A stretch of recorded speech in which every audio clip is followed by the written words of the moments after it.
বিজেপির কর্মীদেরকে বলছি, হরিহরপাড়া বিধানসভাতে গুন্ডারা এখানে গুন্ডাগিরি করে পঞ্চায়েতের ভোট লুট করেছে, বিধানসভার ভোটে গুন্ডাগিরি করেছে।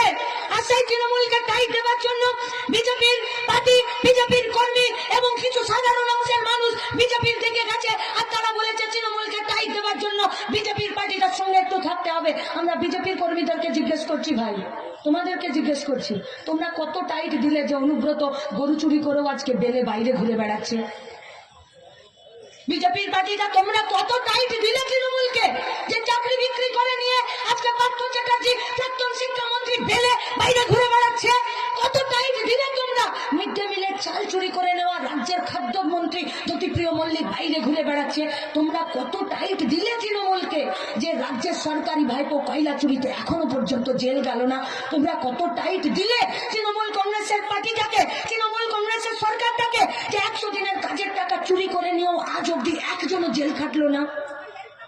কাকে দিলে টাইট? কাকে দিলে? শুধু মন্দির মসজিদের রাজনীতি হলো আর পশ্চিমবঙ্গের মেয়েগুলোর সর্বনাশ হলো। বিজেপি যদি তৃণমূলকে টাইট দিত তাহলে আরজি করের খুনিরা আজকে জেলের ভেতরে থাকতো।